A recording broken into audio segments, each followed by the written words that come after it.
The summer is over, and yet the summer has just begun. We celebrate being a little fatter and a little bit more or less into beer, depending on how your dry January went. Mitch Marsh wins the AB medal. Ash Garland wins her second BC award, and TGC gets in the Daily Mail. There's been some ODIs, apparently. The best ever debut from an Australian, according to one esteemed tutor, and some bloke getting smashed in the face from a Sean Abbott 6. It's been a weird week for dismissals, obstructing the field in the Under-19 World Cup, obstructing the field in the Sheffield Shield, and obstructing the course of justice in Pakistan. Dean Elgar says Coley spattered him. Looks like we've got a new favourite show.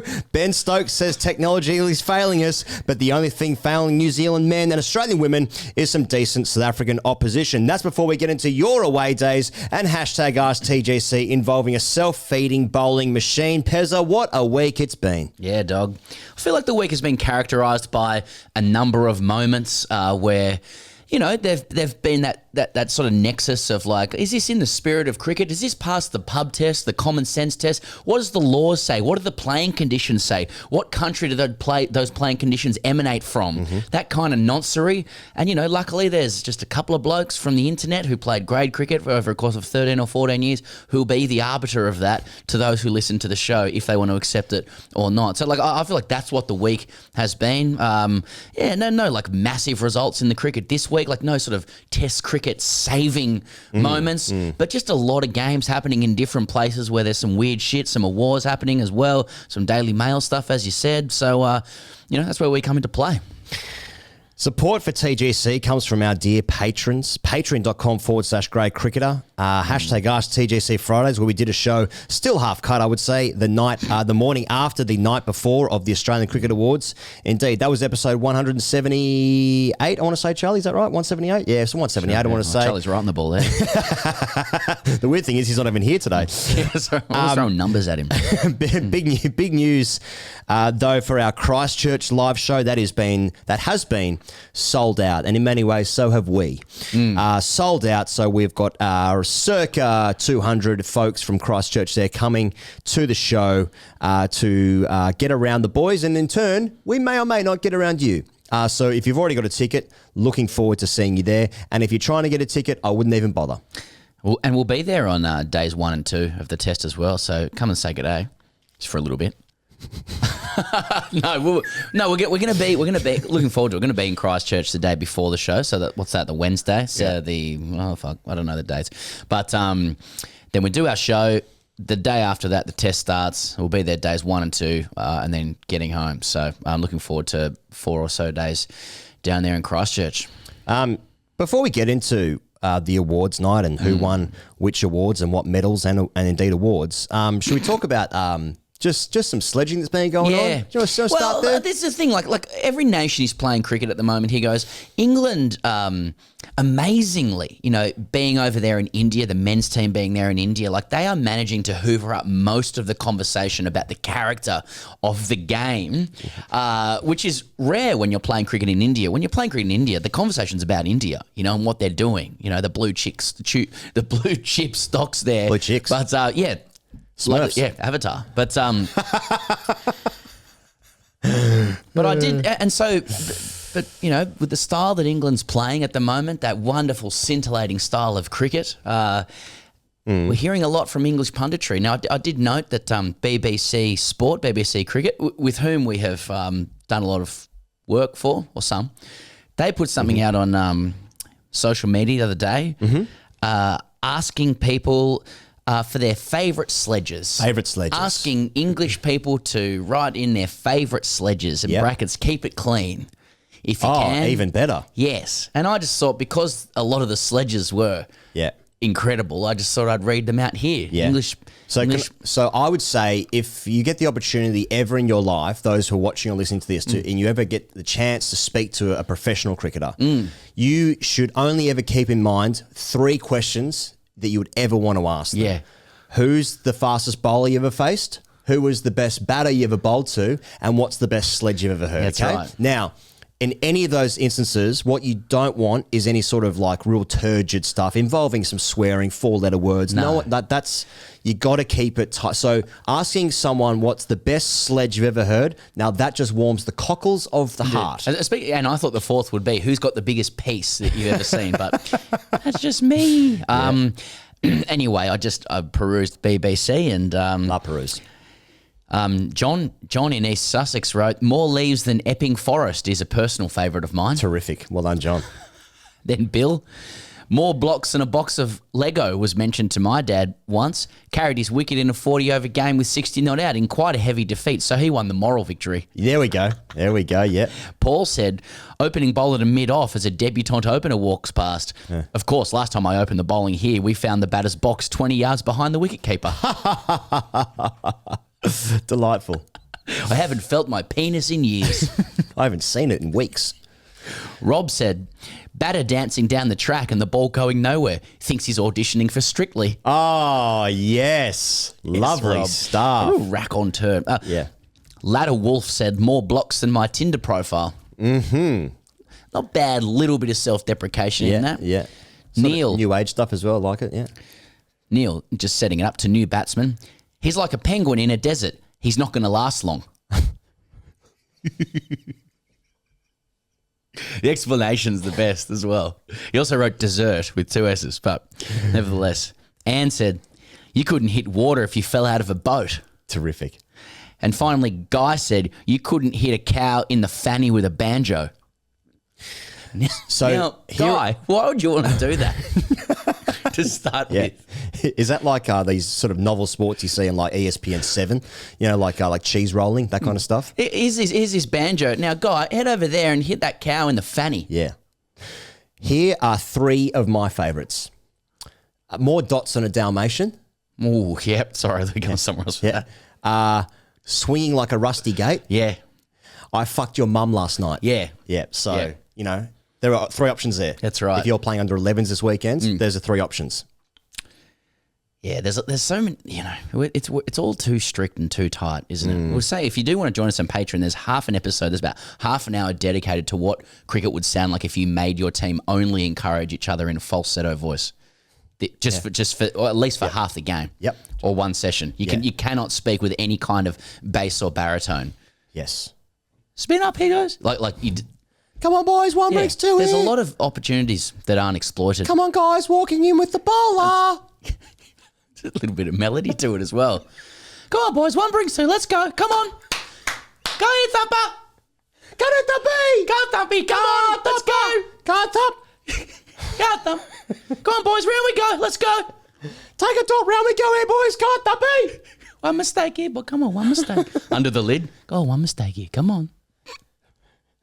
He doesn't want to be here.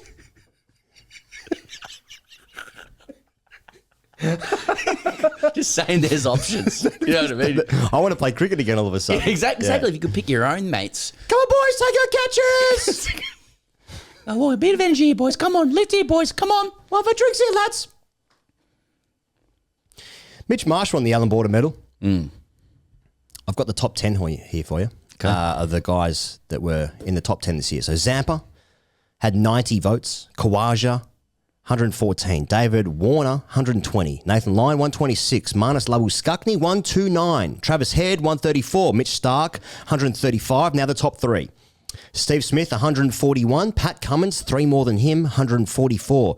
Mitchell Marsh, 79 more than that, 223 votes. Pezza, it wasn't even close.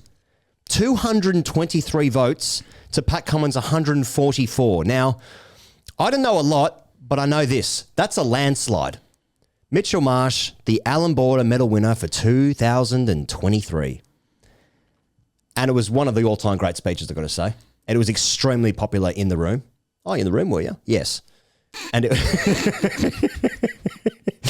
and it was loud. It was loud when they said his name. Yeah, man. I mean, he's so popular, Mitch Marsh. Like he's the modern man. You know, like equal parts soft and strong. Can't that be? Go on, boss. Go. Go here, boss. Go here, boss. Go 1 for us here, boss. But even when you're talking to him, like setting the fielder, like, you want a point? Do you want a point? Or do you want to leave that open? Darren, square please. Go on, just give us two. Just give us two overs here, boys. Jump at a 2 there, Dave. Yeah, Bison's he's walk with kings, common touch stuff. You know, he says I'm a bit fat and I like a beer. Yeah, that's right. And then you know, so that's kind of, you know, the Aussie everyman, which everybody identifies with. You can't hate that. But then there's also tears. There's tears from his teammates. Mm-hmm. The modern man crying, and then their partners are crying as well, and partners are looking at partners and setting each other off. Yeah. It was just gold. So a very, very popular winner. Now, is he streets ahead of any other player from Australia over the 3 formats? You know, I'm like Ben Stokes. I see it with my own eyes. I don't care what the technology says.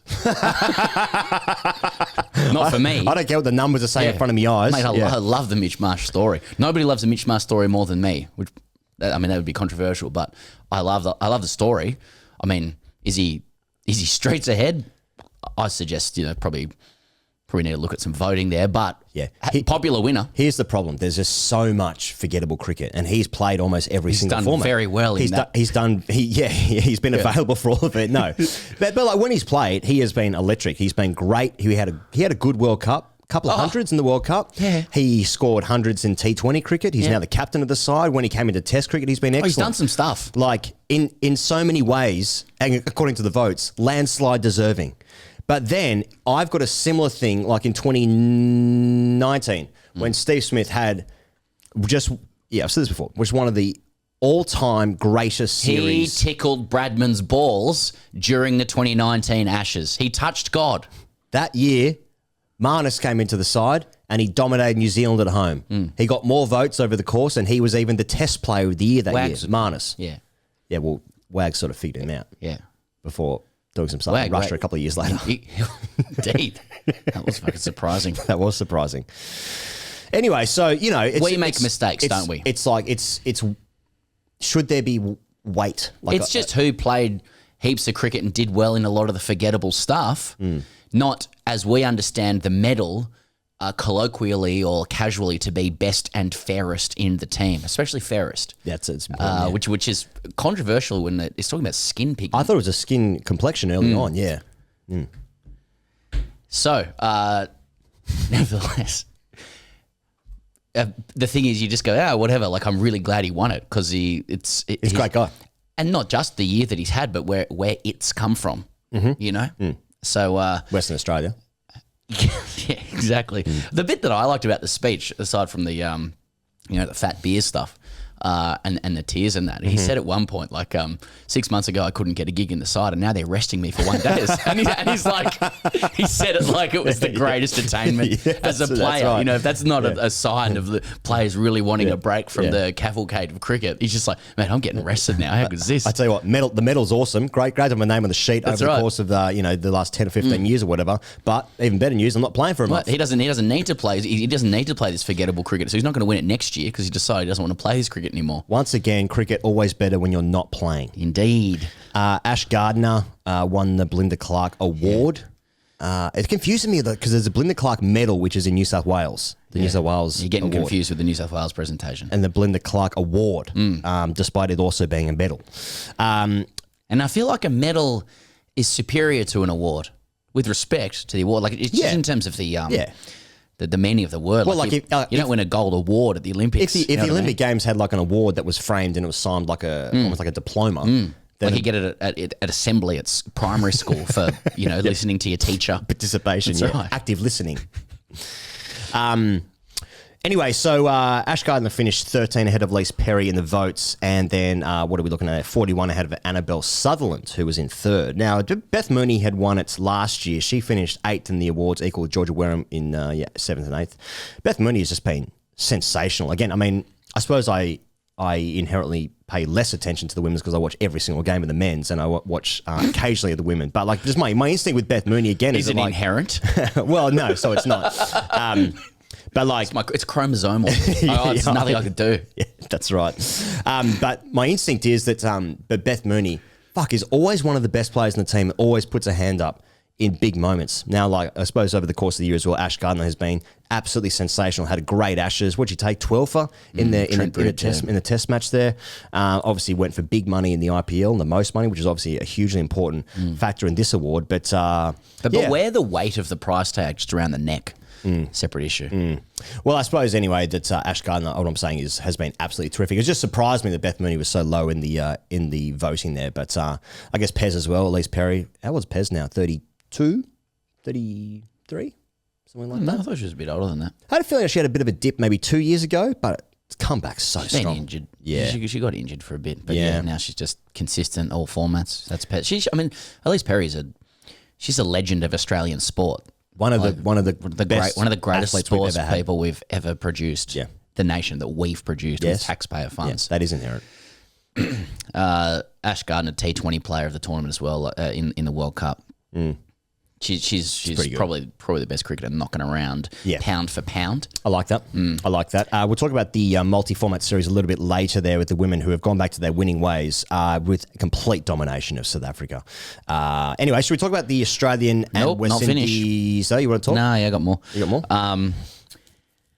Very magnanimous of you to mention the people who actually won awards on the night, the players. Right, yeah, but yeah. I think the The main, thing the that it's main there for. story has been missed. It was a number of us who are fans of the great cricketer waking up to press the following morning, which I've noted down. Press vis-a-vis you and some of your antics on the night, which Right, I thought okay. was really pushing the button. Right, yeah. Awkward? Yeah. It's been described as an awkward joke. Yeah. So I just got a selection of headlines here. Okay, It's yeah. from News. Yeah. News.com. Aussie cricketers have been made to sweat in their expensive duds at the Cricket Awards as an awkward joke left the room in raptures. Okay, well, that's nice. Sky, you just know when you're doing well when you wake, you wake up in the morning, there's a bit of news and it's knocking around news.com and Sky. We've Yeah. got Yahoo Sport in here as well. Yep. Sky says, Cricket Awards host Ian Higgins sends crowd roaring with awkward jokes citing infamous Clark Stefanovic scandal in Noosa. Okay. Yahoo Sport says, Michael Clark mocked in savage moment during Australian Cricket Awards night. Pat Cummins couldn't contain his laughter as the joke went down a treat. And finally, 9.com. Yep. Stale bread. Carl Stefanovic responds to Noosa incident gag at Alan Border medal. Now, I read that. bit misleading. That is misleading, yeah. Bit misleading. Yeah. Says Carl Stefanovic saw the funny side of a light-hearted joke at his expense. It quoted a joke. The quip brought about laughs from Smith as well as Stark Cummins in the background. Stefanovic had the chance to respond on Nice Today Show. Great spot, he said of Noosa with a smile. I thought he dealt with it very well, but it was his mate, Yeah. 2GB presenter Chris O'Keefe. That's right. Who then referred to the joke as stale bread. Yeah.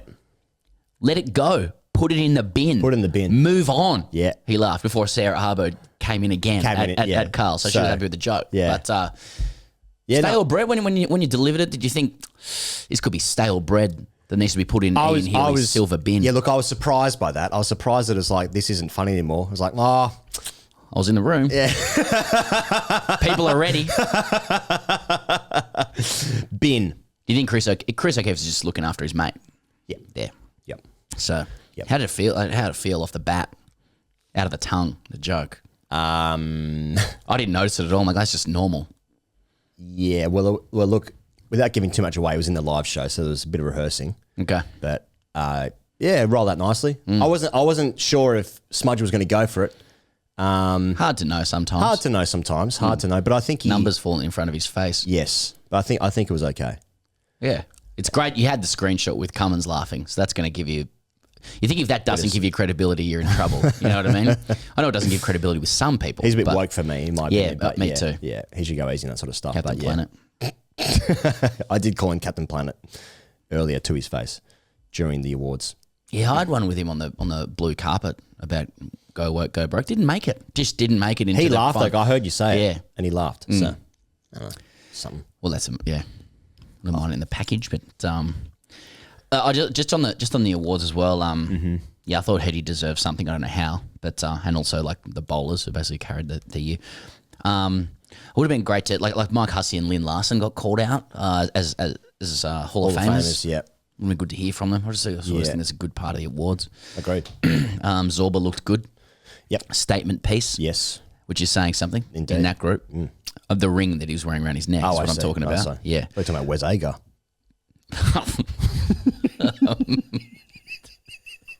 Always great going to the it's always great going to the Cricket Australia Awards. You get a small chance to chat with the players and you get straight to the point. Like, Yeah. I don't have a lot of time with these guys. Who's the fastest bowler you ever faced? Fuck that. Right, so where are we at in terms of the pieces? Like people are whipping their phones out and Yeah. Have you seen this? Okay, boys, votes. 3, 2, 1. So we got. I just want look. No, we're not dropping any names at all, and like it would probably be an absolute punish for players to have to like mingle with. People on the periphery of the industry. Yeah. While Cricket they're trying adjacent. to let that. Yeah. All I'm saying is I was talking to a couple of players and one of my absolute heroes from when I was a child, who I've never had an interaction with in my life, continued to walk past me, patting me on the head like a fucking Buddha, calling me boof. And You haven't told me that. and then I'm not naming any names. I'm saying this is cricket conversation. After the second time he did it, I was like, oh, I've never chatted with him in my life. That's nice, you know. And then the two players I was with looked at each other and said, "Is he still stealing cricket balls?"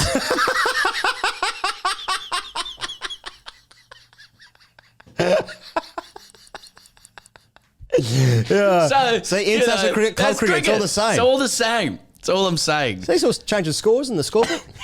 Is he still stealing cricket balls? I love that. It was a great night. Very cool to do. Our brief was to add a bit of levity. Awards nights can be boring.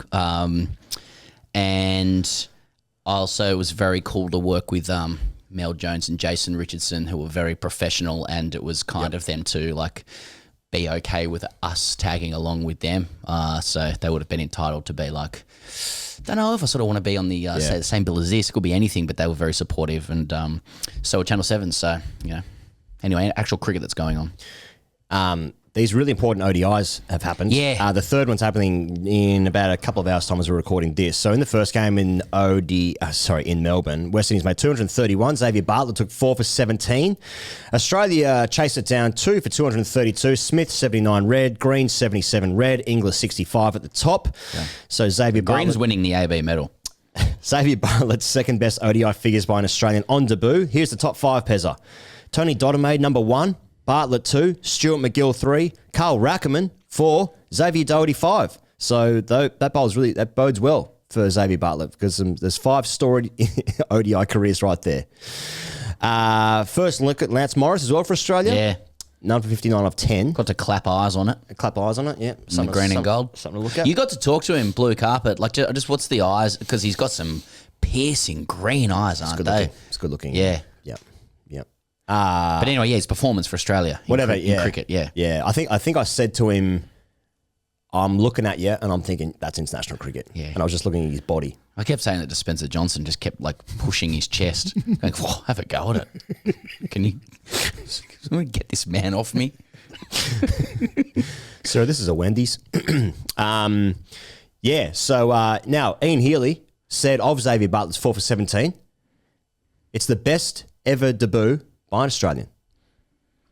It's a big call from Heels. That's a big call. Big call from Heels. I haven't got the exact quote in front of me, but that's what he does know things. Heels though. The second ODI in Sydney. Just on Bartlett. Yeah.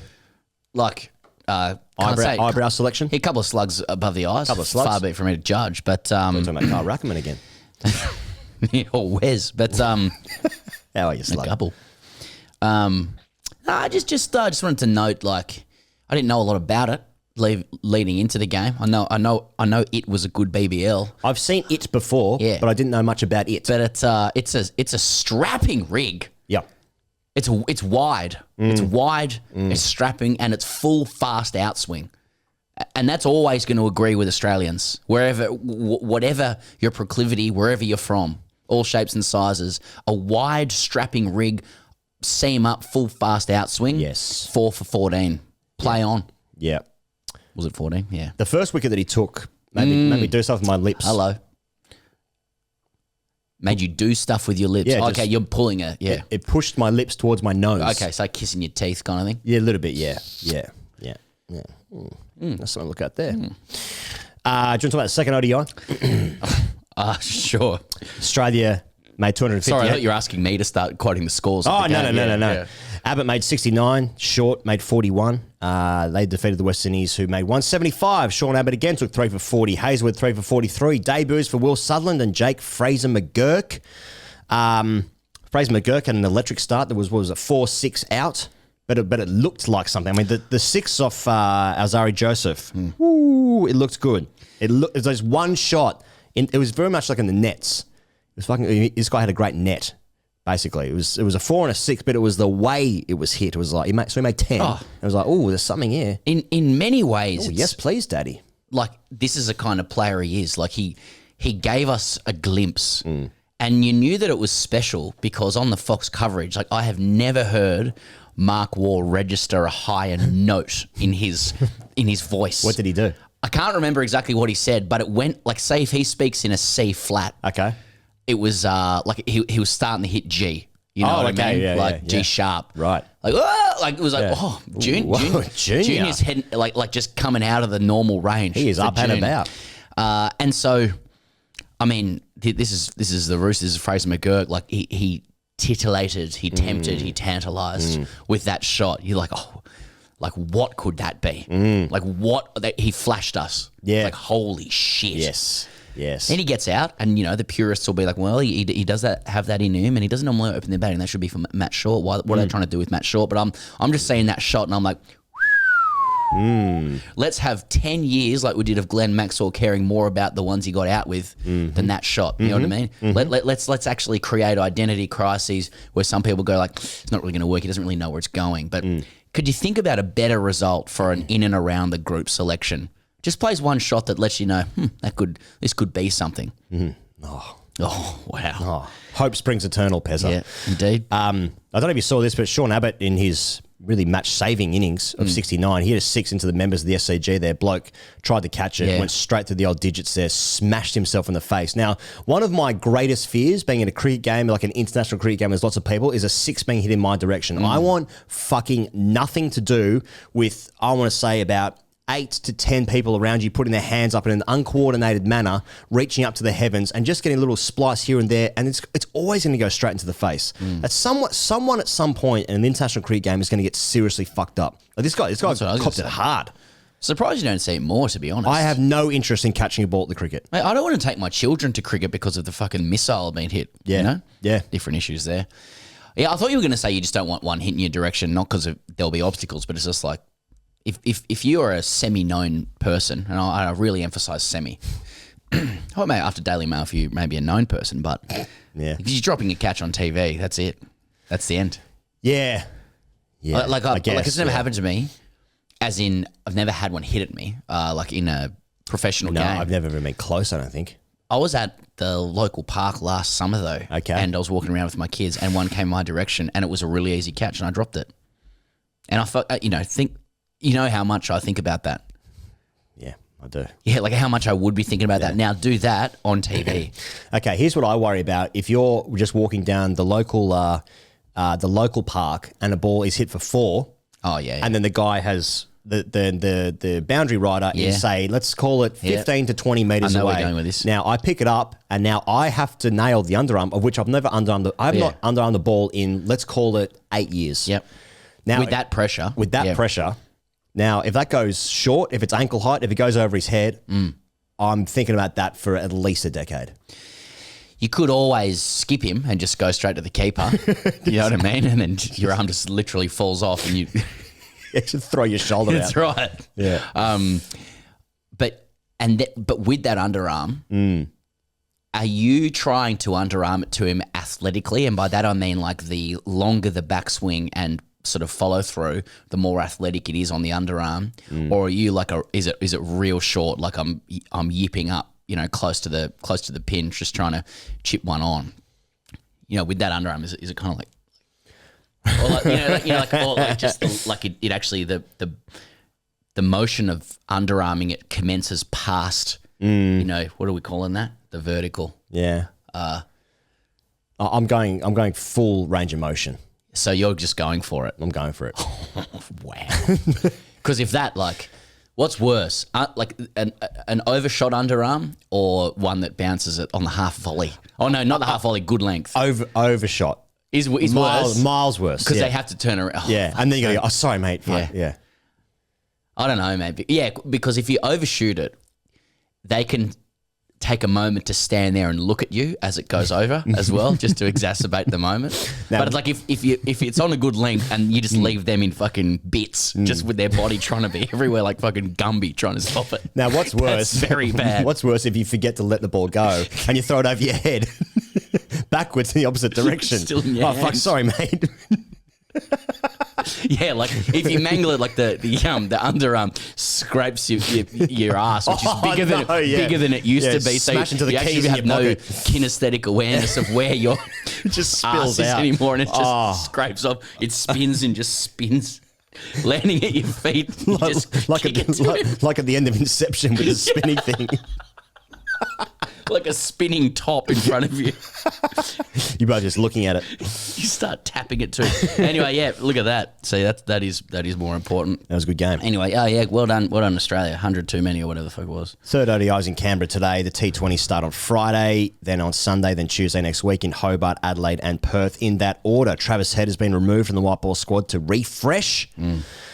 Xavier Bartlett was managed from the second ODI due to a previous back injury, so it was obviously weird when he had a great debut, 4 for 17, then he was being rested, but he had a back injury and didn't play any domestic cricket this year, so he's being managed for loads. Can I shout out, like, again, I think good selections here because we got to see a lot of trappings in a very forgettable, like, cricket series where the Windies' best players are barely here too. They'll be here for the T20s, but yeah. But we're talking like the selection policy, it seemed to me, was like blokes who'd done well at the level below. Now, in this case, like you're talking your BBLs, for example. Like BBL is a feeder to the national team. Kind of doesn't make sense in a lot of ways because we have a two-speed economy of like, franchise cricket and international cricket. But from an Australian pyramid perspective, we grow up with the DNA of a pyramid. Yes. It's the pyramid's getting renovated. It's a parallelogram. We've talked about it, a lot, but I still liked it. It was just Fraser McGurk, Will Sutherland, who was very serviceable in Sydney, great player. Yes. I just, did what he does. Xavier Bartlett and Bareback Morris, gets a gig. Where else, the Quicks, as we've said, are selfishly staying in the team in Test cricket. Where else are you going to give these guys a go? Anyway, ODI cricket's on the nose as it is, so none of it means anything, and we're looking forward to the T20s. I'm pretty sure Xavier Bartlett is due to be playing today, so he's just rested for that game. But I think by the time this comes out, people will already know. But yeah, mate, I saw a ticket price for the SCG for A Reserve, $130.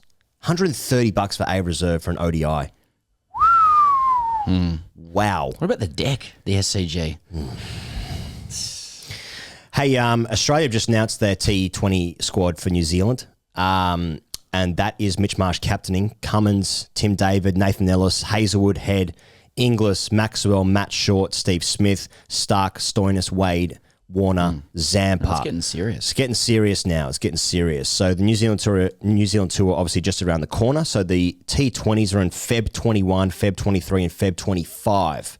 And New Zealand should be strong as well, I would have thought, especially in their home conditions. Do you want to just stay on the theme of Australian cricket anyway? Talk about the Sheffield Shield just quickly. Yeah, that would be appreciated by English and Indian fans. Of course. Let's go Shield. Scott Boland was sent for scans on his knee during the Vicks game against South Australia at the Junction. Chris Rogers, the coach of Victoria, said it's a low-grade wear and tear in his knee. That's good footy stuff. But nothing too serious. Now, Nick Maddinson scored 104, his first Shield match since rupturing his ACL on the Big Bash on New Year's Day 2023, Pezza. So nearly a year. So first Shield match since then, 104. That was awesome to see. Sam Harper, who suffered a bad concussion in the nets for the Melbourne Stars during the BBL as well. He made 46. Fergus Pfeiffer. Yeah. Bradman Young Player of the Year. Third Pfeiffer for the year.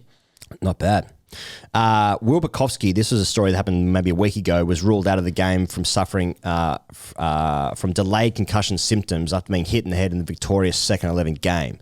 So that's obviously sad to see again. However, what was good about that, I don't know if we mentioned this on the last show, when he was initially hit in that second 11 game, he He kept batting for he 4 kept balls. I batting think. and then went off the field, but returned. Yeah. And I think the return is major progress for him. He then went on to make a fair few runs. Okay, missed out. 96, Okay, missed out on 3 figures. To be fair, but I get the impression that the return to the field is a massive step for him. Now, if he's had delayed symptoms, then so be it. But I think I don't know. I just get the impression from the mental perspective to be out to go back out and bat is a huge step for him and very positive. Yeah, good shout. Good shout.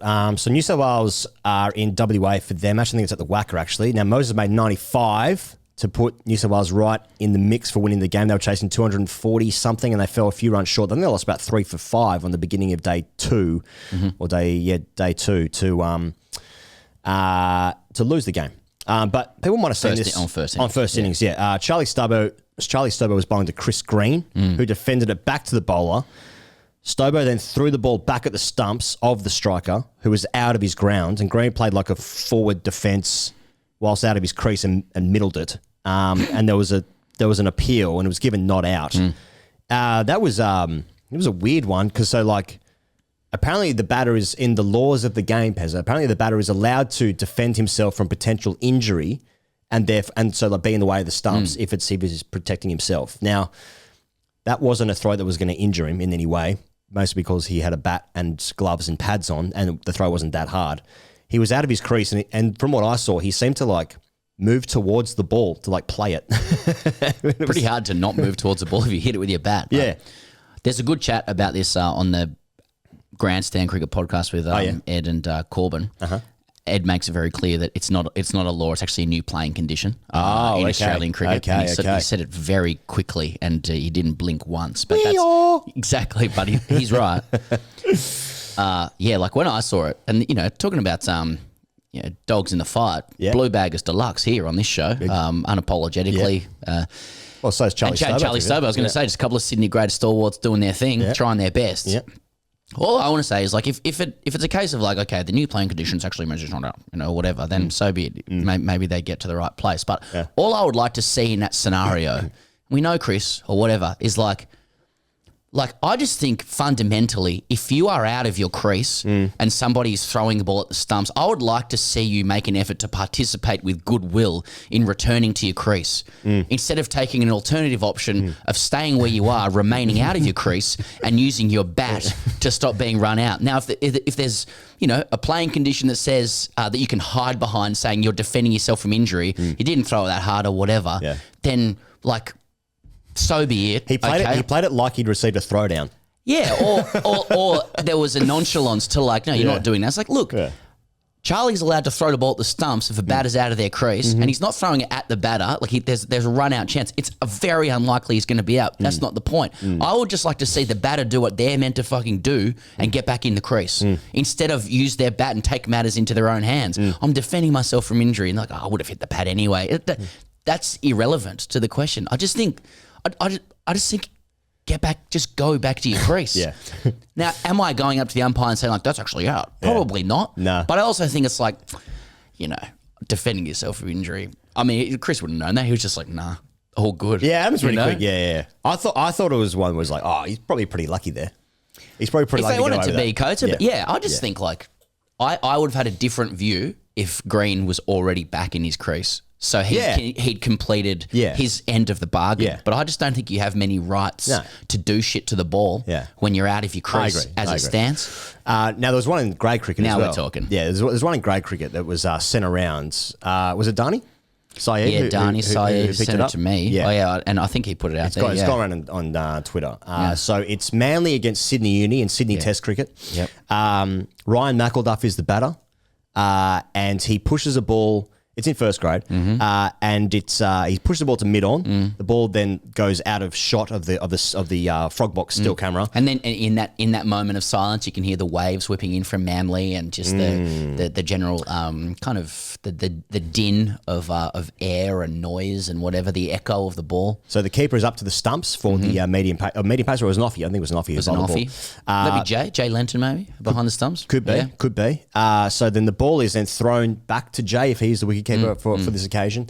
And then Ryan McElduff receives the ball about sort of between, I'd say about belly button height. He then proceeds to fucking launch it over deep square as the ball is returned into the keeper. It was akin to Fraser McGurk for Australia. It was both, like, it's hard to split them in terms of like what a fantastic shot it was. I mean, I made the same noise as Mark Waugh as well when that happened. So. That's right. Oh! Shot. I think you can hear one of his teammates say shot. Someone else says catch it.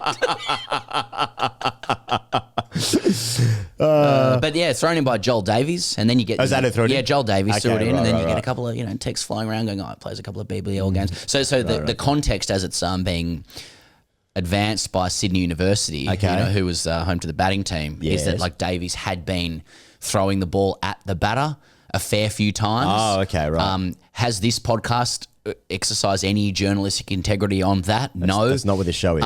And, have Sydney Uni people been known in the past to believe they can arrogantly spin their way into whatever they want? Not for me to say. Now, I haven't checked in with Manly. Now, when Ryan hit it for 6, they all yell out, horns! Yeah.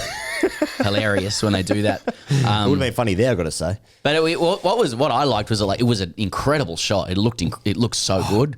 And is it higher on us? That's right. McElduff. Should we be looking at it? It was a very nice shot to mid on as well. It just turned it nice with the wrists, but obviously Davies is there. Yeah. But we only see the like following 5 seconds of it where there's confusion. But in those 5 seconds you're reading there is some confusion. And he's batting with Hayden Kerr, by the way. And he said Hayden Kerr turns to the umpire. I presume he says to him, like, mate, he's been throwing it at the bat the whole time. Right, okay. Right. So it's on. And you see Jay, I think it's Jay, just with his arms out. Oh, I've got to tell you, Manly and Sydney Uni, that is yeah. Couple of characters knocking around. Couple of characters, put it that way. Yeah. There's a lot of background to that. Like both of them grow up in a, let's say, grow up in a manner, and I'm stereotyping hugely here, where, I know from the Manly side of things, it doesn't take long before someone says they're from God's country.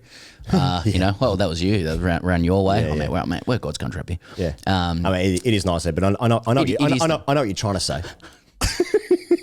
I don't know, mate, you tell us all the time.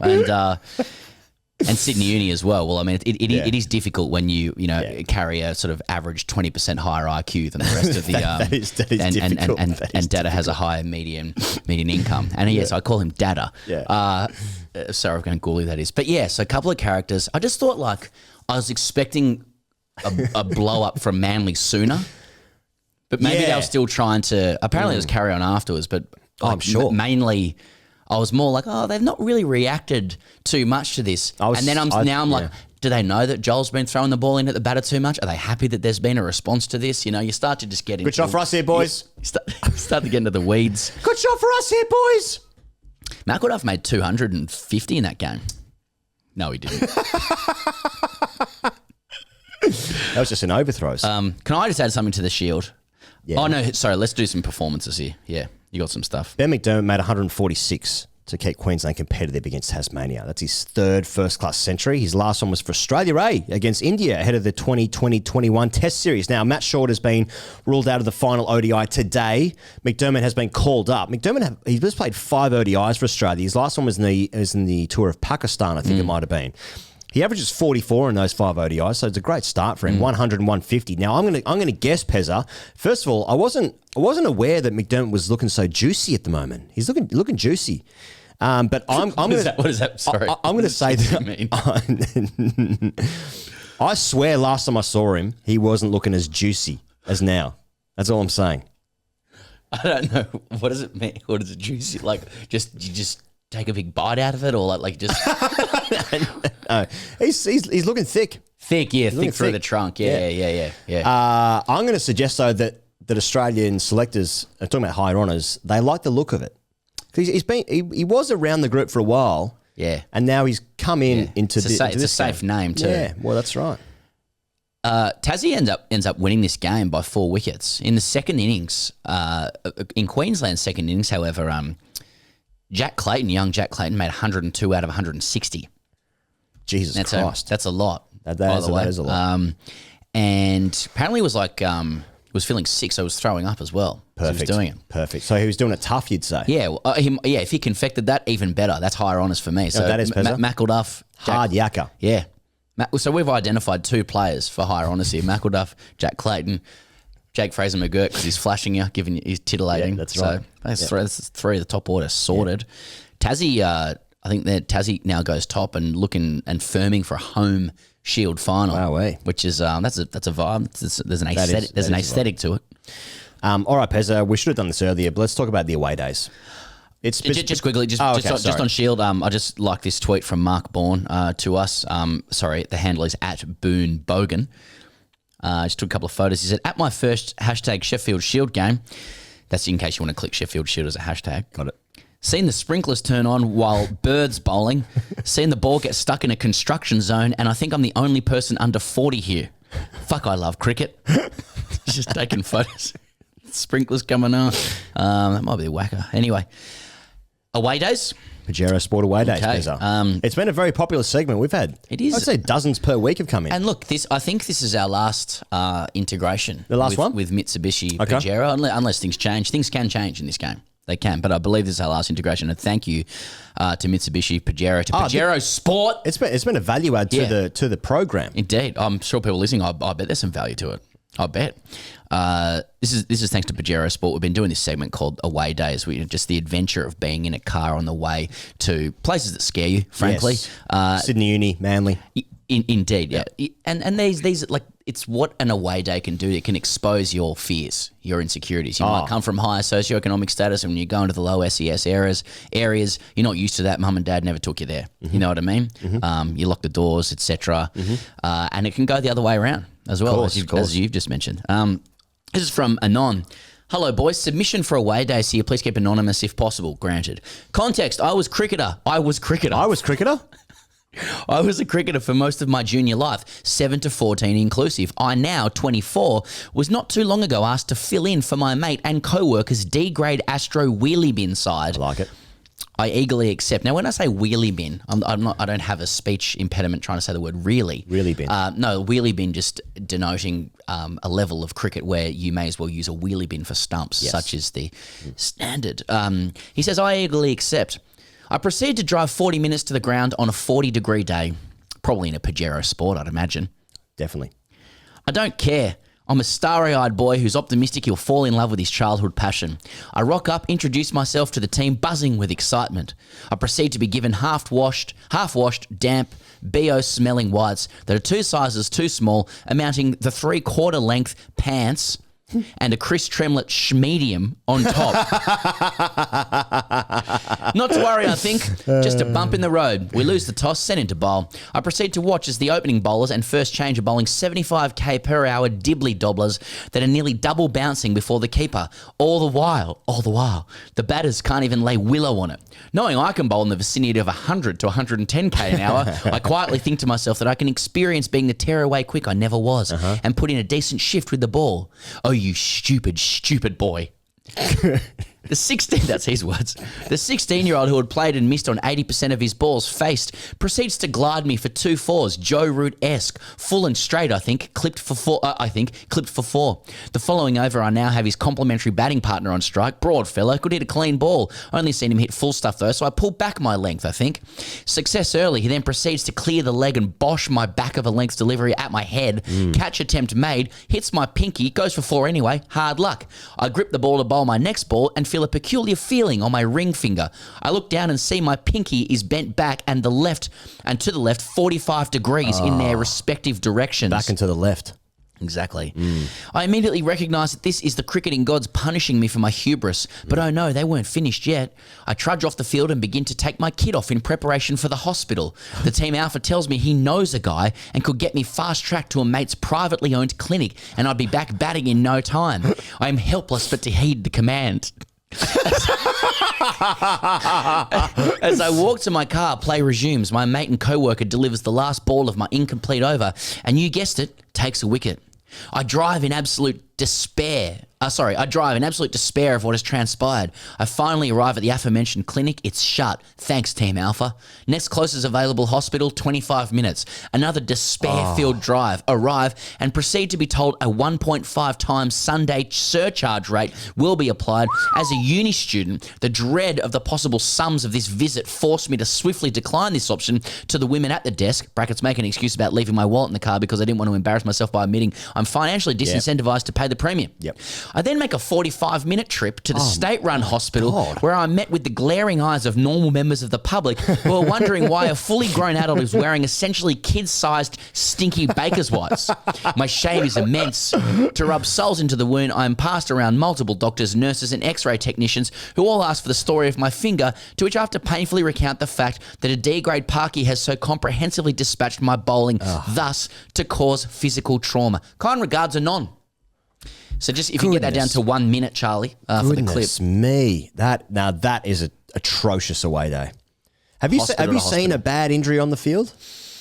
I'm trying to think of Nah, I did play in a 6th grade game once. I think I've told this story before, where a man was batting in like reading glasses, and the half tracker like sat up off the pitch. He missed his pull shot, and it cannoned into his helmetless reading glasses, shattered the glasses all over the pitch, and then he threw his bat down, a la Ben Stokes at Boomerang, knocking him over, and tried to like. Hold up both fists while he walked blind to the bowler, who didn't really have a follow through because it's at 75k. But no, I haven't seen like a really bad one.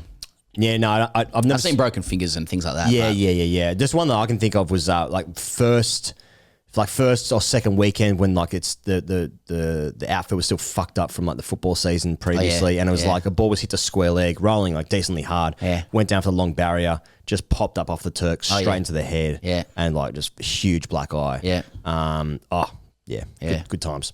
Really good times. India and England, second test at Vizag there. What happened in the game? India won by 106 runs. India batted first. They won the toss and had a stick. They made 396. Jaiswal made 209. England were then out for 253. Bumrah took 6 for 45. Zach Crawley hit 76. India were then all out for 255. Shubman Gill hit 104. Hartley, pick of the bowlers for England, 4 for 77. England were then chasing 399, and they were all out for 290. Just to set up the game a little bit more, India were without Kohli, obviously. KL Rahul and Jadeja were injured. The latter were replaced by Rajat Patidar, who made his test debut, and Kuldeep Yadav, the left-arm wrist spinner, replacing Jadeja. England had swapped Mark Wood for Jimmy Anderson. Shoaib Bashir debuted for Jack Leach. So that's what happened in the game. There were some incredible performances. I'm pretty sure Bumrah was man of the match, wasn't he? He took 3 for in the final innings as well, so he took 9 for the game. He was the difference, really, between the two sides, despite Jaiswal making an incredible 209 at the top, and then Shubman Gill making a really telling contribution, 104 out of 255 in the third innings of the game. So Zach Crawley made a second 50 as well. So he made a 50 in each innings, 2 50s for the game for Zach Crawley. So he was the pick of the batters. No one else passed 50 in the game. I think, actually, for either team. So that's what happened in the game. What do you want to pick up with this test match, other than it being India were the better team. They had the better performances. They had the outstanding player, if not players, of the game. So 1-1 sets up the series really, really well, obviously. But once again, there seems to be some more conversations around the, what happened outside of the individual performances per se. Would you agree with that? Yeah, I suppose, it feels very difficult to interpret any game of cricket without the lens of Bazball. I'm just wondering at what point it's like, no, it's just a game of cricket. Two teams played their style, and India were good. England just does it in ways we haven't really seen before, but still spits out pretty much the same numbers I've seen these numbers. It just happens quicker. So I don't. But it's so much fun to talk about it that way, because it creates all these other themes, between people. Like I can't get over how much how it's basically sacrilegious and unwelcome and disallowed to criticise England within. I believe Jonathan Agnew's wrote an article that the headline, and he wouldn't do the headline, but it's "Tourists still to be feared despite emphatic defeat." And the night before, Jimmy's saying that they're nervous, they didn't know what to set. Actually, this is one series where we're just talking about England, which is just always talking about it. Even India's just probably standing here going why can't we talk about us? They're used to talking about themselves. But India just seems to be playing, Now, look, it's going to be hard for people who are watching the show specifically because there's literally a painting that was made behind me of Travis Head doing like Wenger, Wenger, Arsene Wenger. Yeah. I think it Wiggles, finger shaking behind me. Okay, so when he became the father of India, obviously there are some biases in the studio. I'm not going to, resign from those obligations for a start. Thank you. So, if I'm an English person listening to me saying what I'm about to say, then I'm going to be like, all right, just fucking cool your jets. Because fundamentally, the fun that it must be as an England fan watching this team from where they were, and it's you really can't forget where they were, one win from 17 games, haven't been great for a period of time in Test cricket, haven't held the Ashes for 10 years by the time the next Ashes comes around, that being in Australia, so it could be longer, you would suspect. And the moments that this team, especially the Test team, on the back of some great white ball stuff, the moment, it'd just be so fun, chasing the huge totals against India, 380 against New Zealand, wasn't there? 300 again against New Zealand. There's been a couple of moments, 3-0 in Pakistan. The Ashes was exciting. But, there are moments in the game where, I said this last night, do you have to take the rough with the smooth? Now, Joe Root is a tremendous cricketer. One of their best ever. No question about that.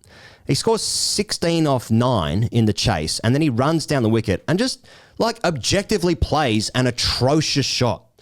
And then also, Ben Stokes sort of runs himself out by forgetting how to run for a bit. There's also some gesticulation in the first innings about, Bumrah bowls him again, and he drops his bat and his hands are like this, and then of course in the run chase itself, there's a moment where apparently it's controversial because Stokes says afterwards that Zach Crawley was incorrectly given out by technology. And there's just so much credit in the bank for this white ball team of England, and of course the leadership axis. Patel, the axis of McCullum and Stokes, because look at the fun and the joy, and they're chasing 400, and I'm watching it as a neutral, being like, yeah, they might do it, and you'd never think that beforehand. So there is so much credit in the bank, but to your point, it's just bizarre that you're not allowed in any way to be like, that was shit. That's a weird thing to say. There's a number of instances over a period of time where it's like, Are we sure about that? It lends itself to crow's feet, but the thing is, this is part of the Bazball playbook. If you sort of throw crow's feet at something, they're like, you don't get it. If you're crow's feeding anything, you don't get it. The lies and the delusion is actually it's a cost of business. You can't achieve these revolutionary attainments without lying to yourself. Maybe as grade cricketers, we should be looking at this going we've got to lie to ourselves more because. For example, Stokes saying overnight, in a game full of ifs, buts and maybes, I'm not going to say that this is the reason why we haven't got the result we wanted. I'm just saying my personal opinion is that the technology has gone wrong on this occasion. And I think that's fair to say.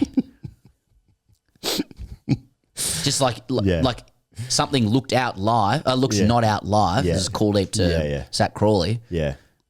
The Indians go, let's have a look. It's pretty close. And it turns out it's out. Yeah. The technology has gone wrong on this occasion. What does that mean? At the very least, it means there's been a good faith malfunction of the technology that just seemed to happen at the most crucial part of the game when their best batter at that time was in before lunch. It was a big moment in the run chase. England had batted nicely in the first session of day 4, chasing 400. Obviously, Zach Crawley was batting really, really nicely. Gets a ball from Kuldeep Yadav that just stays a little bit low.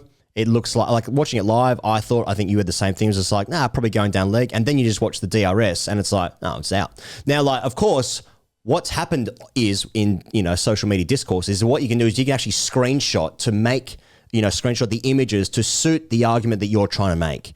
Now, I watched it last night. I watched it again 5 times this morning. It's out. It's just out. Now, is this a cultural thing here or something? Once again, if you applied that standard or that kind of comment from an Australian captain to Indian technology during a game hosted in India against India, I just cannot imagine a scenario where there would not be outrage at the implication that there has been a tech mistake at best. Yeah. Something more nefarious at worst. Yeah. And yet I'm just reading headlines going, gee, India's scared after we lost by 100 runs. I want to read this out from our Patreon chat. You can join us. This is where it gets hot. This is a handle called Ian Higgins' Watch. Oh, yeah, okay. Who wrote, I'm going to defend my English team, brackets, it's mine. I have Stokes in my dungeon with a Hessian bag on his head. He wrote, and this is to your point, it's just nice to have fun watching cricket again. We got within 100 runs of a 400 target, won the first one, and also we've been shit for a decade and had dark days of Sibley, Burns, Denley at first drop. I'm all in on the vibes and Bazball Kool-Aid. Fucking give me more. Haven't had so much fun watching cricket in ages. And, fair play. If you're inside it, there you go, if you're inside it, all good. Yeah. What do you do if you're Aussie and you're just watching delusion and bullshit at many times play out in front of your eyes? What do you do? It's the That's a great point. I'm watching bullshit all the time.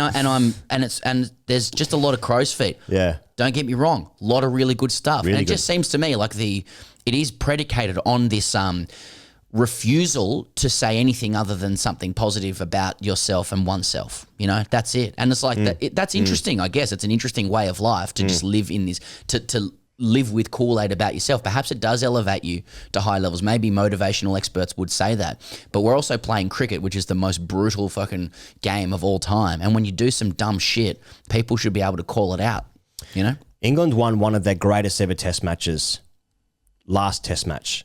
So maybe that doesn't happen without all the other stuff, Yeah. I'm still trying to figure it out, like... It's a cost of business because bullshitting yourself. Because, they might win the next test match. I don't know. Exactly. But, I'm looking at a bunch of guys that average mid-30s in test cricket. They won series at home against New Zealand and South Africa. They drew the Ashes at home. They won 3-0 in Pakistan. That was fucking incredible. They won one of their best ever test matches last time. This is something that was not possible at the end of Joe Root's captaincy. They're better than they used to be. They're better than they used to be. But is it still a bit like, it's just a decent team? It's just a decent team. guess we'll see. But on occasion, they can pull off something amazing. And when they do that, even if they are only decent, that's actually what Test cricket needs. See what I'm saying? So even in slightly improved mediocrity, it's still very good for the game. It's actually the reason that Shamar Joseph can stay in Test cricket and not play for the franchises. Indeed. Yeah. Which is why another handle called Thinker and Thumper replied to Ian Higgins' Watch saying, my dick's got funny. I take the point of yeah, but we used to be turgid and now we're fun, and we also they also give us great memories, Which is true. That's all really good. It's like someone's got a new partner, Yeah. and like my partner lies to me and I'm concerned about their colourful past, but fuck, we go on some great holidays and that's fine. There's a nice bottle of wine there. Exactly. Yeah. That's completely fine. Yeah. I think we're rattled. Are we rattled?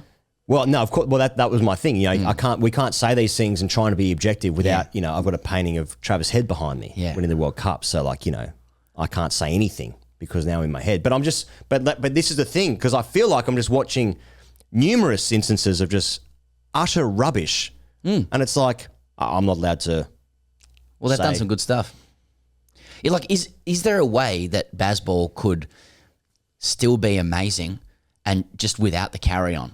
Is the carry on? Yeah. That's what I want to know. Is the carry on the straight garbage bullshit delusion stuff and the unwillingness or inability to praise opposition at the end of the day's play or at the end of the game, or the ability to claim or accept criticism for mistakes? Is there a way where you can still be awesome and do all of these amazing things we haven't seen in cricket, which is incredible to watch, and also just eliminate the garbage? Or is the garbage a necessary precondition to achieve these things? Do we need to be deluded? I mean, this is what I've been saying for the best part of a year. It's a cult. So do you need the cultish mindset to create these wonderful moments?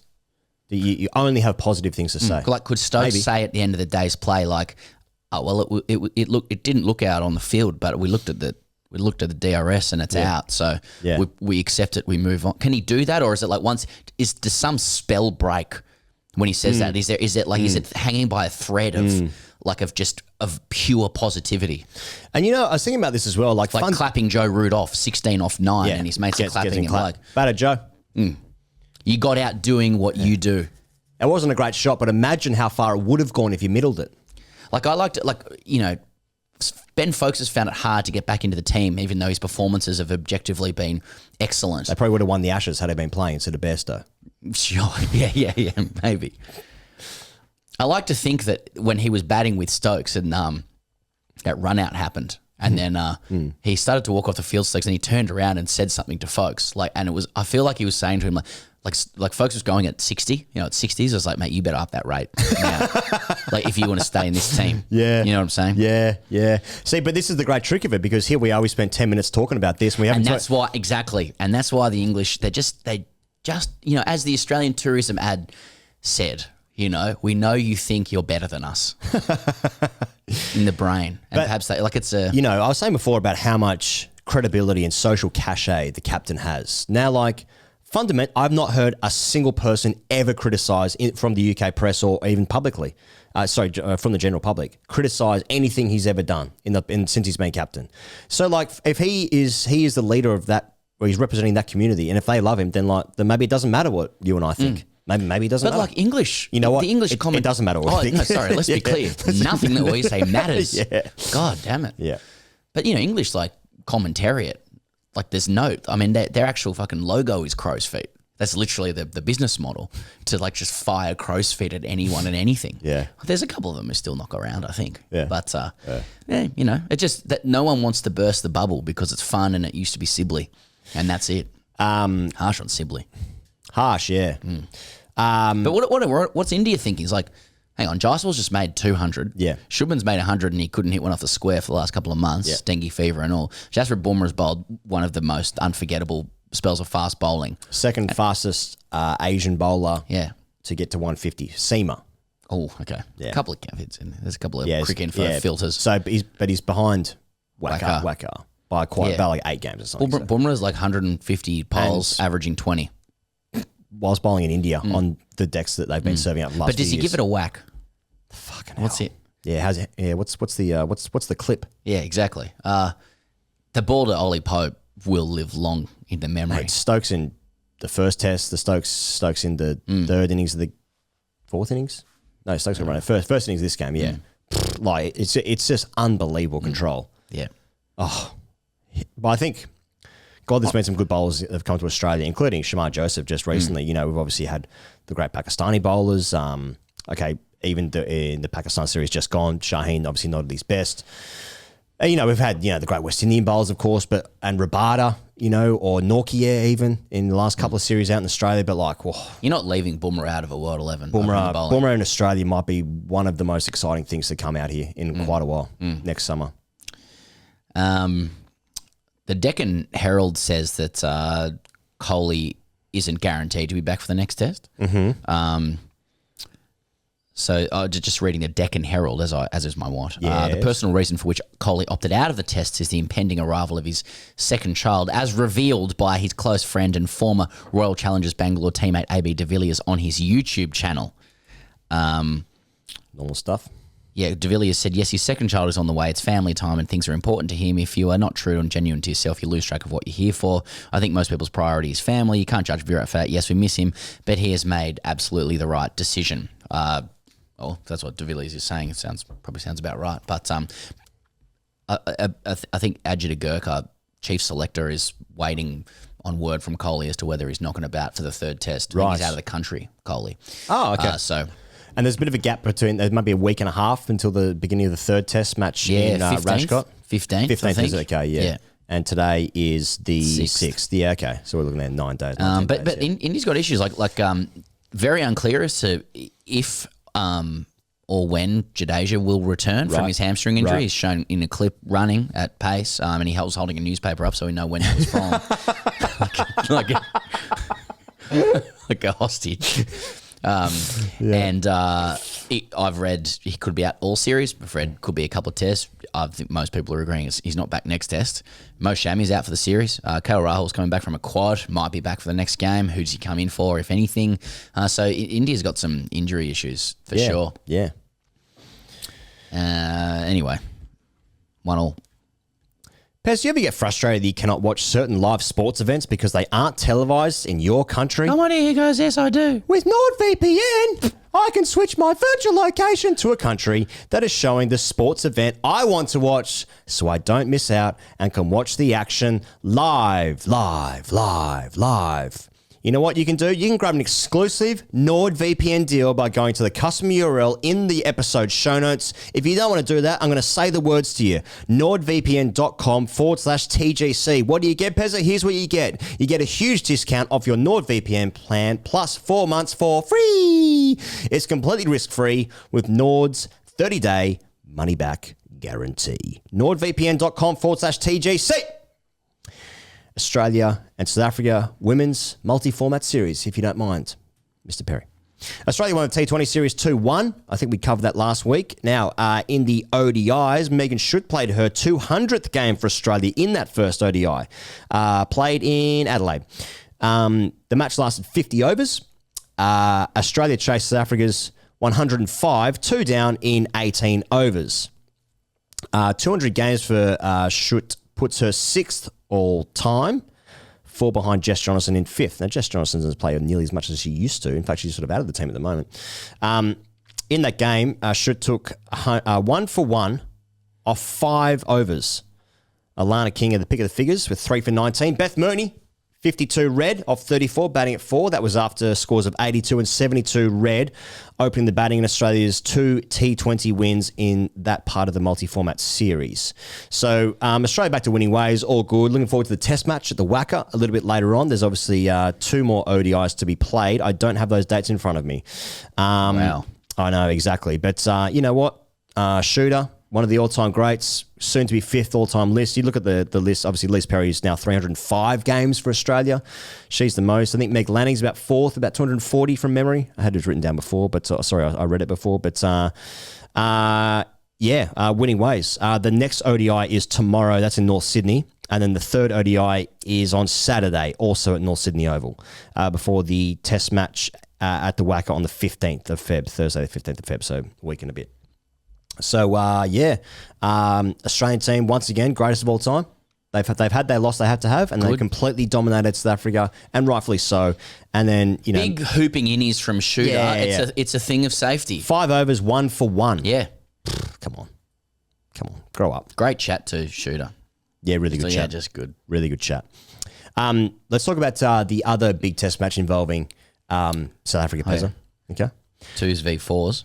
New Zealand against South Africa. New Zealand, yesterday, 2 days ago, made 511. Rachin Ravindra, that's name sounds. 240. Why are we talking about Natalie Portman's toes? Said somebody in the Patreon chat. Good. Jump on. Kane Williamson, I believe it's pronounced, 118, his 30th test match 100. Neil Brand took 6 for 119, Pezza. Now, you'll enjoy this. 6 for 119 is the best figures by a bowler whilst captaining on debut. There's 3 other guys that have done it. 2 other guys, I think. Anyway, he took 6 for 119. South Africa, before I started this podcast, were 122 for 7. Matt Henry taking 3 for 31. I can probably look it up right now if you want an even more updated score. Do you want it? Yes, please. I'm frothing. Okay. What are we looking at? They're already South Africa all out for 162. Okay, so New Zealand and leads. then they're batting. New Zealand now 20 for 1. Okay, interesting. New Zealand leads by 370. Is that about right? Yeah, that's about right, mate. So what happened in the end? So Mitchell Sandon took 3 for 34, Matt Henry 3 for 31, 2 for Kane Williamson, and Rachin Ravindra 2 for 16. Jamo got 1 as well, didn't he? He got 2. Sorry, two for 35. Yeah, 2 for 35. So look, it's not great for South Africa, is it? Now, I genuinely feel sorry for the South African players. I think the total test caps was it was less than 50, it's 40 something. Dwayne Oliver is opening the bowling. He played. I can probably just look it up. How many test matches he played? He's played 15. So he's played more than 30% of the entire team's test caps. So he's playing. But these guys are professional cricketers and they're good. But obviously at this level, they're being embarrassed. And if I was that good a cricketer to be anywhere near being called up for the test side, that being like I'm playing professional cricket in my home country, to be embarrassed like this, I mean, it's actually, I feel bad for them because they're better cricketers than that, you know? I'd imagine for the individual, getting a Protea cap would be the apex of the career. I'd imagine pro sports brain comes into the equation too, of like, here is a, like gilt-edged opportunity for me to take a leap in my career rather than going through the pyramid or the system. So I'd still imagine there'd be a lot of positivity going into it, but by the same token, like I'd imagine you might, maybe you could delude yourself, we can all do it. Or, just tell you, I continue to. Twice on Sunday. I've known nothing but that, really. But like, I'd imagine there'd still be a feeling in the dressing room of like, this isn't, I haven't earned being in this dressing room. I'm here because of structural, systemic issues. Absolutely going to do my utmost. Yeah, of course. But yeah, it must be a very strange experience, for a lot of them. As well that if let's say a random guy, one of these guys was getting his test debut and he was playing in the genuine first other 10. Yeah, just creates another one. Yeah. Like he'd be much more likely to succeed because he is playing in an environment where they're competing in the game. Because like he's playing with about like 7 other debutants, it makes it so much more difficult to even compete, I would have thought. I did watch it for a little bit yesterday. Like they were going slow, the Kiwis. They're going for like 2 and over for the first day and a half. Just guess you can. Cash in, you know what I mean? Yeah. Like, no need to throw this away. Right. But yeah, just seeing names on backs of like South African players, and I'm like, don't know what any of this is. Like this is, I'm just watching, like lemmings in whites running around with zero context. Like, is this what it's like to watch cricket as a partner forced to do so? You know what I mean? Like, Yeah. you're like, you don't know this guy? Yeah. And then Brand, they're saying Brunt. That's right, Brunt, yeah. 5 for on debut. Well, if you skip it, give yourself a bowl. Yeah. And he's opening the batting as well. Yeah. Mate, don't fucking waste the opportunity. You know what I mean? Yeah, that's right. But yeah, and then you go, there's a trivia question. Yeah. Yeah. What kind of pub are you going to? Yeah, that's a pedophile honey trap. Anyways, that's what's happened over there. Also, they dropped a bunch of catches in the first innings as well. But you know what? Just all these guys would just be way better cricketers than heaps of people we think are good at cricket. Yeah, exactly. Yeah. But still, So, catches. hey, what about so obviously Australia's going to New Zealand. Just look at New Zealand's team, man. Latham, Conway, Williamson, Ravindra, Mitchell, Blundell, Phillips, Santner, Jamieson, Henry, and Tim Southey, captain. Lee Hendry. No, it's a team. Those are going to be 2 great test matches. Unlike this, which is a grade test match. And good to see Rachin Ravindra or Ravindra Rajaja, depending on who's saying it. I know it's numbers against a name. That's all I'm saying. The guy lit up the World Cup. Yeah. A couple of things happened later on, which means I've completely forgotten anything that he's done. Yeah. Memory of a goldfish stuff. Yeah. But it's a future. Well, I looked up his stats, Pezza. He's played 3 test matches before this. Only averages 14.5. So well. I was sort of on the fence with him just yet. Yeah. Okay. So yeah, no, the test series in New Zealand, I think is going to be hot. It's going to be good. It's going to be hot good. shit. Now, and you know how much I love Daryl Mitchell as well. I know you do. Like, I think he's big time. Now, here is some hot shit, Pezza. I'm talking about a couple of South African greats. Speaking on the Banter with the Boys podcast, Dean Elgar opened up on his first clash with Virat Kohli, believed to have taken place in South Africa's tour of India in 2015. They stole our name. They stole. Look, we were tossing up Banter with the Boys. Banter. It's banter, with the boys. Who's it with? So go on. So this was Kohli's first series as skipper on Indian soil. Now, Elgar said this, in India, those wickets were jokes. And I came into bat and I was actually holding my own against Ashwin and what's his name? Jadeja? Talking about Jadeja. Are you reading a quote there? Yeah. And Kohli, he spat at me, Elgar said. I said to him, if you do that, I'll fucking something you with this bat. Now, the something was bleeped out. I presume it was in Afrikaans, so I don't know what it means. Anyway. Mount. And then he was asked, he understood that word. Elgar was asked, given the latter swear word was not in English. Yes, he did, because AB de Villiers was with his teammate at RCB, so he understood. I said, if you do that, I'll absolutely knock you out, Elgar claimed. And then Kohli said, hey, fuck you, barking up the wrong tree. Anyways, we're in India, so I got to be a little bit cautious.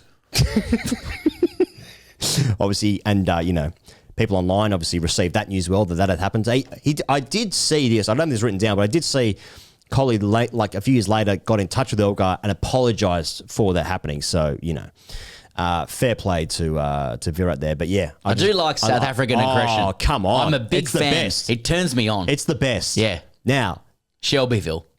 I know we talk about this a bit, but it is one of the greatest things that's ever happened in the game of cricket. Cape Town, 2018. For our business. Now, Chris Morris this time is also on that episode. Banter. Banter with Who's the it boys. With the boys, With Pezza. the boys. Chris Morris, Moneybags Morris, we used to call him in the IPL. He said this when the exposure of ball tampering happened. AB was batting with Aiden Markram. AB videos, of course. AB blocked the ball and the big screen showed what had gone on with the sandpaper. And that's when the crowd got involved. AB didn't hear a thing. He was so focused on fucking the Australians up because they were abusing him. Aiden walked down the wicket and said, Abbas. Yeah, Abbas. Abbas. Muhammad Abbas, yeah. Abbas. Hey, Abbas. Something's gone on here. AB said, what do you mean? And he said that it played on the big screen, showing Bancroft with the ball and putting it away, the sandpaper away. AB blocked the next ball. Bancroft came to pick it up. AB looked at him saying, hey, Cameron, hey. No, you could hear he goes, hey, like he's fucking barking. Barking. Hey, Cameron, hey. Bancroft sheepishly looked up and made eye contact. AB went, you're fucked now, mate. You're fucked now. You are fucked. You're What a fucked series. Now, you're fucked now. What a fucking series. It's good. Oh, hot. That is hot shit right there. The accent is good though on it. Yeah. You're fucked now. You're fucked. You're fucked. You're fucked now. It's good. That would be. Yeah, that's good to hear. Come on. I want more South African accounts. Yeah. Of what happened. Maybe more South Africans on the show. Yeah, the aggression is good. Yeah, like the aggression's I like it. I like it a lot. Do you like this in the Under-19 World Cup? Yeah, hell yeah. England batter Hamza Sheikh is that how you say it? Is that right? I apologise if I got that wrong. Has been given out obstructing the field against Zimbabwe. In the 17th over, Sheikh defended a ball down by his feet. People might have already seen this. And Zimbabwe wicketkeeper Ryan Kamwemba started to come from behind the stumps to collect it. Then, with the ball stationary in the crease, And it was. Sheikh bent down to pick it up to pass it back to the fielders, as is often seen from batters, Pezza. Here's what the relevant law says, however. Now we're talking. And of course, it's 37 point. 4. That's right, 37.4. Mouthing it to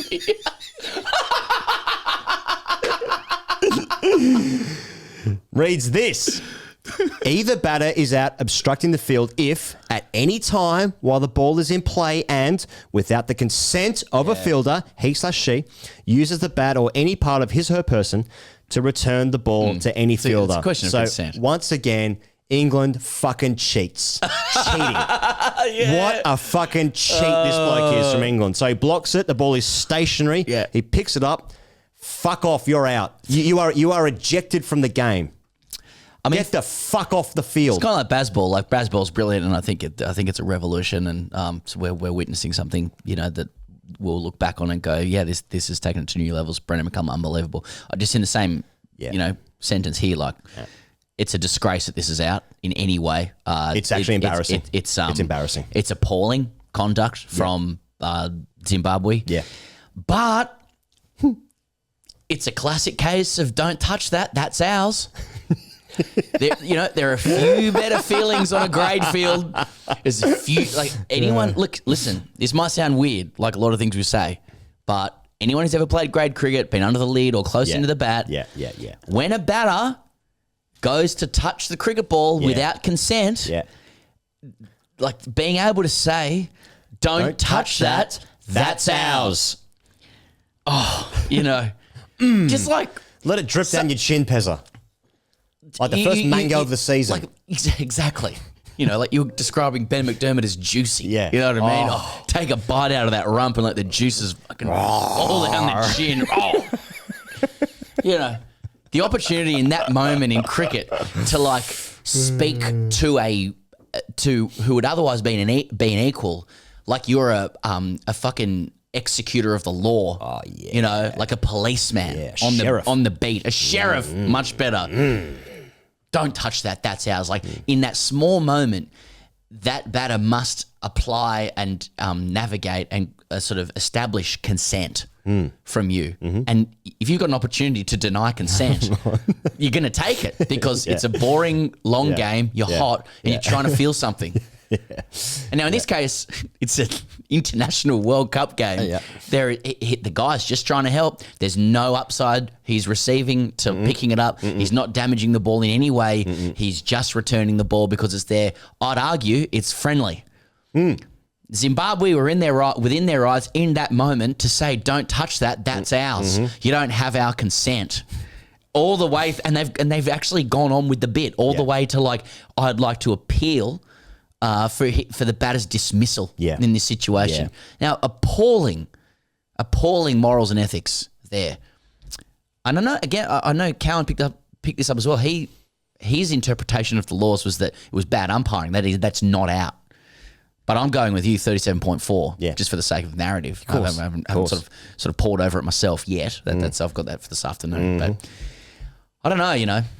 When it's Zimbabwe against England, don't touch that. That's ours. 37.4. Guess what? England out of the tournament. They are. Australia had a bit of a wobble against Namibia, but they're into the final four or some shit. Yeah, they're playing the semi-final tomorrow, I think it is, against. What are you expecting? Like for the under-19s team, that is truly like looking at some numbers on maybe a device these days. And I'm expecting... The thing is, in the past, I've expected nothing other than a like processional win of all international tournaments. I've probably been conditioned now to like, I'd like to win a lot of them. I'd like some highlights to come through, like Lloyd Pope against England, 8 for Wrongans, Deluxe, red flowing hair. I'll take a loss to India in a final now that we know the production line of India. India also take this tournament extremely seriously. They didn't before. But now they can get guys into the side, and like I expect Indian prodigies to have too much for us, but I want an Australian player, like one player, to stand up and to do something, like a Harry Dixon, nice cover drive, and I'll follow that name, and I'll do it in a dignified manner. He'll be working at KPMG in 3 years. Did we talk about that last, like that moment in the game against Sri Lanka where like one of the Sri Lankan players brought up their 50 against Australia, and as he turns it to deep square, like you can hear him over the stump mic give it the like like he's brought up his 100. Should know the name of the wonderful off spinner from Australia who was delivering the ball, but we don't. And you could just hear over the stump mic like mate, you've brought up have you made double ton? What was the other one? He said something like, "Fuck me, you serious?" Yeah, like you just hear it faintly on the stump. And then his teammate goes up. "Fuck me, is this bloke serious?" Yeah, that's right, like a double 100. And then he's double 100 champ. That's right. Sri Lankan player goes up to the guy who makes the 50, and you can still hear the guy in the stump mic going, "Yeah, get around him, boys." I'm happy with it. I'm very happy with it. Now, another weird one this week, Sri Lanka and Afghanistan are playing in a test match. Angelo Matthews is batting 4 or 5 for Sri Lanka. Despite holding a pension card, I think. Probably younger than me. And he made 140 or something. Another Sri Lankan batter made 100 as well. Now, Case Ahmed's bowls one of the worst deliveries you'd ever seen in international cricket. Correct. Nearly going off the pitch. Angelo Matthews swings it down to fine leg. In the process, turns around, hits the stumps as well. So he's had a great sort of 6 months, given being timed out and also hit wicket in the space of 6 months. Would you have known that he'd made 140 in a test match, though, without that highlight? Exactly. Zero clue what has happened in that game. Absolutely zero chance. Yeah, Pezza. so great week for dismissals. A sports centre perspective, like Matthews Waitrose was on 140 for that. So something to think about. Hashtag AskTGC, Pezza, is brought to you by Ponting Wines, pontingwines.com.au. I'm on the website right now, Pezza. Do you know what I've seen? I've seen that you can win a signed cricket bat with every purchase. Enters the draw to win a cricket bat signed by RT Ponting. Now, that ends March 12th. Not being communicated about that. I'm just literally just on the website, just having a look. So there you go. Anytime you buy a wine from pontingwines.com.au, you go into the running to win a signed cricket bat from Ricky Ponting. There you go. Now, Ponting Wines have been with TGC for a long period of time. Yeah. And in the process of that, we've had Ricky Ponting at our live shows as well. Has Ricky been at two or three? Two live shows. Two live shows. One in Melbourne and here, London. And London, that's right. Yeah, that was a good time. It's Ali Pali where they have the darts indeed. But I think this is the last week we've got Ponting Wines, and it's been a hell of a run. They've been a big part of the show. They've been supporting TGC this past summer as well. And it's been a thrill. It's been awesome to have Ponting Wines in the studio as well. There's some even on the shelf behind me. One of the shelves behind me, I think it is. There's a couple knocking around. And there's a couple knocking around the studio. We've enjoyed Ponting Wines, literally drinking the wines over the past, like, how long have they been with it? Like 18 months, 2 years? It's a long time, Ponting Wines. So it might be the last chance to use the code. Unless we extend, it could extend. Like things change in this game, but often last chance to use the code Get a Few. Get a Few for 20% off. 20% off your order. pontingwines.com.au. Use the code Get a Few.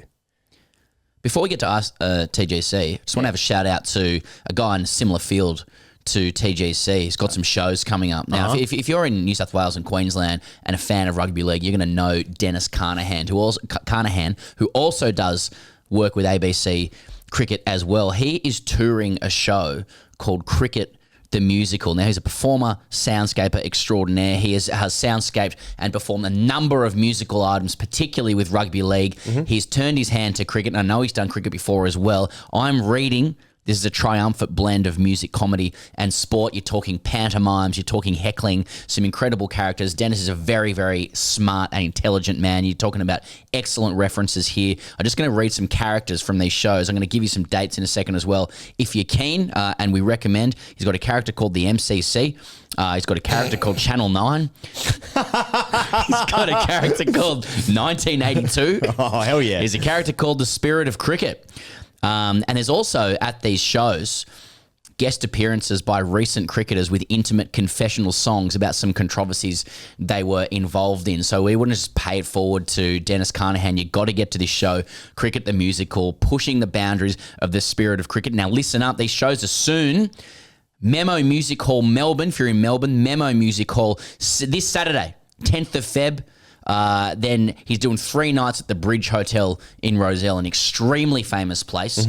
My parents saw Midnight Oil play there once. Anyway, Really? Yep. Monday 12 Feb, Tuesday 13 Feb, Wednesday 14 Feb. Go to cricketthemusical.com.au. That is Dennis Carnahan. Cannot recommend the show highly enough. Very, very funny man. Intelligent, sharp, witty, great at music. You won't be disappointed. Shout out Dennis. Hashtag Ask TGC this week comes in from Anonymous, then in brackets, Steve.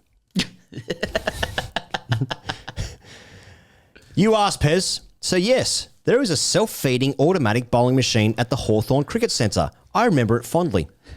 Now, that might be a Patreon reference. Is that right? Or did we talk about this last I think week? we talked about the bowling machine last week. Okay. A self-feeding bowling machine where someone would turn up, would ride on their Lime bike or their e-scooter. E-scooter, yeah. E-bike maybe. Yeah, at 1 a.m. Yeah. Oh, that's right. That's at 1 right. a.m. That's and just right. have balls fed to him. Right. And we were like, what the fuck's this? Can I learn more? Can I But like come? for a friend, yeah. Yeah. Can I come? It was the summer of 2015-16. My wife, 5-year-old daughter, and myself had just returned from a 6-month trip around Australia to our new home in the southwest of Victoria. We had moved to my wife's hometown for some time out, and while travelling, decided a cricket comeback would be considered. I hadn't played since some lower grade subbies cricket during my university years. Further, postgraduate training and my family life had taken my time, so after 13 years out of the game, I planned to make a return. We arrived home in mid-October, so had missed the build-up to the season. I knew the small town, one pub and a general store, maybe 50 people, had a cricket team. But that was it. So I rang the pub and asked the publican, who I knew well, for a contact name and number. He said, no worries, I'll get the captain to give you a call. So I get the call on a Thursday evening. G'day, Willow here. Rob says you're looking for a game, I hear. Yeah, thought I could come to a training for a few weeks and see if I can get a game. Are you available Saturday? Comes the reply. Sure. Great. We're at home. Bring Arvo tea. By the way, what do you do? Bat a bit, I guess. So that was the start of it. I rock up Saturday afternoon and start introducing myself to the players there. One was even an opponent. We field, get smacked around, and we're chasing 230 from 40 overs. As we walk into the rooms for tea, the captain comes over to me and says, you can bat 4. Okay. No training and no playing for 13 years set me up for the court behind for a duck failure I was to perform. We got flogged, all out for 96. This leads to your question. Okay. So I started some midweek work in Melbourne, so I was travelling up there by myself without any after-work commitments, and my new cricket comeback, I sought out somewhere to buy new gear. Hawthorn Cricket Centre. And there I found it. The self-loading automatic bowling machine, about $40 for the hour. You have to reload, you did have to reload the balls. Sorry, you did have to reload the 20 balls or so every time they ran out. So a bit of nonce like pumping around in your gear while picking up the yellow jugs balls and reloading and restarting the ball feeder. That's almost nice. makes it not worth it. That's nice. I did get a promotion the following weekend after my duck, as one of the openers was away. Made a 50 and hit That's two. not a promotion. yeah. Get this bloke out of the way. Made a 50 and hit 2 sixes. Gee, these new bats are good.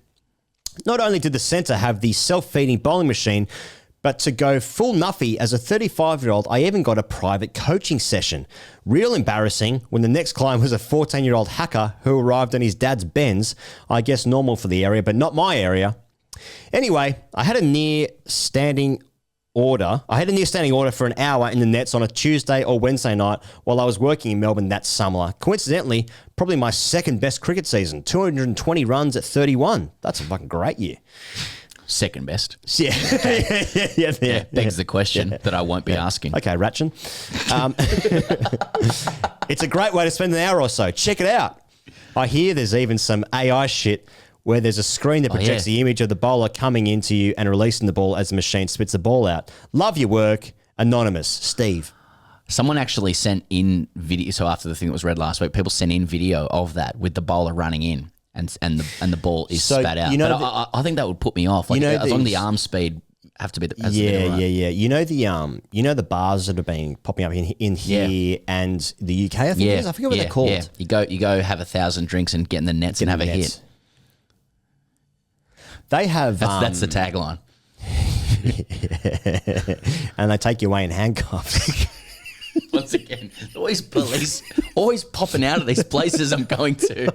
I can never relax. Probably in a podcast studio. Yeah, that's right.